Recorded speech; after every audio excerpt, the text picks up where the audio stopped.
Sveiki vaikai, šiandienos tema kelio formulė.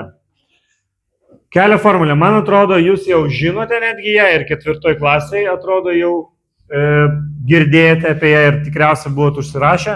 Tai aš dar kartą priminsiu, jinai atrodo taip. S lygu V kart T.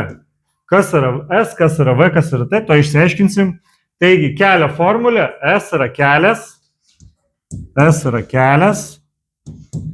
V yra greitis, galit kartu su manim rašyti. Gerai, kelias dažniausiai būna kilometrais arba metrais. Greitis dažniausiai kilometrai per valandą arba metrai per sekundę dažniausiai būna. Ir laikas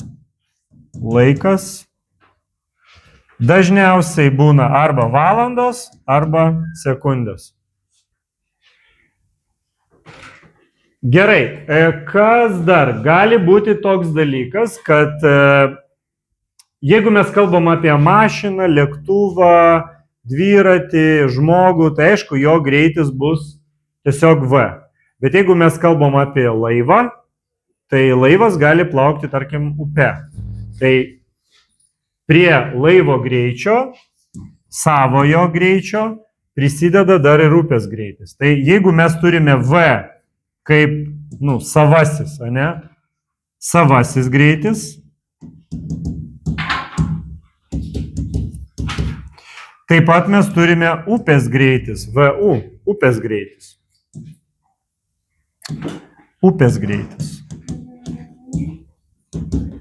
Gerai, upės greitis. O kam mums to reikia? O tai yra tam, kad jeigu, įsivaizduokit, laivas plaukia pasroviui, tai jo greitis prisideda dar per, tai reiškia visas greitis laivo, to žmogaus, kuris stovi krante atžvilgiu, visas greitis laivo bus, tarkim, laivo greitis bus jo savasis greitis plus upės greitis. Taip, jeigu laivas plaukia pasroviui ir srovė į tą pusę, tarkim, va čia upė, ane, ir laivelis kažkoks plaukia. Taip. Ir laivelis, tai upė teka į tą pusę ir laivelis irgi į tą pusę plaukia. Tai jo visas greitis, atsižvelgiant žmogaus, kuris stovi pakrantėje, jo visas greitis bus ir jo savasis, ir upės greitis. Bet jeigu laivelis nuspręs plaukti prieš srovę, tai jo laivo greitis jau bus savasis greitis minus upės greitis. Taip, upė jam priešinsis, lėtins jį, jisai lėčiau plauks, todėl jo laivo greitis jau bus savasis minus upės greitis. Tai čia kol kas apie greitį ir apie koks jis gali būti. Ir galiu jums dar parodyti, kaip išvesti iš šitos formulės visų kitų dydžių reikšmės. Tarkim, jeigu aš noriu sužinoti kelią, tai aš suprantu, kad man reikia greitį padauginti iš laiko. O jeigu aš noriu sužinoti laiką, tarkim, aš kelią žinau, greitį žinau, man laiko reikia. Tai aišku, aš galiu padaryti išvestinę iš tos formulės. Jinai bus S dalinta iš V. Tai laikas lygus kelias padalinti iš greičio. O jeigu aš greičio ieško, o žinau atstumą ir žinau laiką, tai lygiai taip pat galiu išvestinę padaryti, kad greitis yra kelias padalintas iš laiko. Tokiu būdu aš galiu padaryti savo tokį atmintinę trikampį, kuriame galiu pažymėti, kaip gauti vieną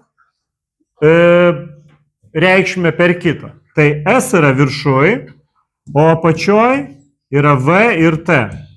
Tai ką man reikia padaryti, kad gauti S? Aš turiu V padauginti iš T. Ką man reikia padaryti, kad gaut V? Man reikia S padalinti iš T. Mes visi žinome, kad štai šitas ženklas reiškia dalybą. Visi tą žino. Gerai, dabar ką reikia, kad gauti T? Reikia S padalinti iš V. Matote? Ar visiems aišku? Tai yra tokia atmintinė, trikampis, tokių trikampių bus daug. Ir matematikoje, ir fizikoje daug tokių trikampių bus, kur 3 dydžiai susiję tarpusavį ir galima juos surašyti į tokį trikampėlį, kad gauti kiekvieną formulę. Žiūrėkite, S lygu V kart T. V kart T yra S. T lygu S dalinti iš V. T lygu S dalinti iš V. V lygu S dalinti iš V. V lygu S dalinti iš T. Matote? Viskas labai paprasta. Gerai, ar turit klausimų dar iš šitos temos? Kažkokių neaiškumų?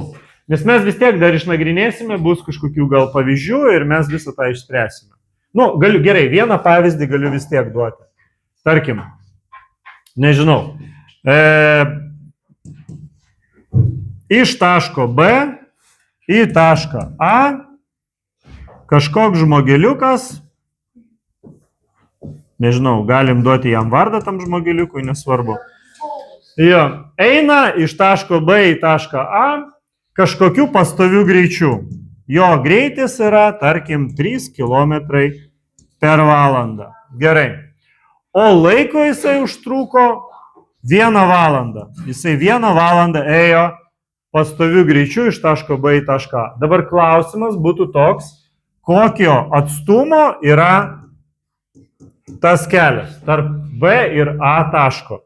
Tai mes žiūrim formulę V kart T, tai mes taip ir padarome. Paimam V, padauginam iš T ir aš gaunu, kad kelias yra, jeigu buvo kilometrai per valandą ir valandos, tai atsakymas irgi bus kilometrai.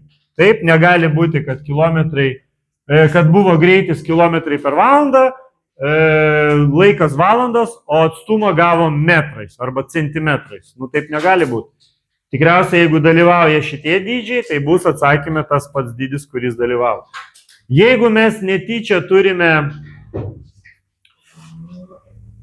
skirtingus dydžius, tai mes turime būtinai juos suvienodinti. Tarkim, aš vėl turiu kelią, kuris yra 1000 metrų.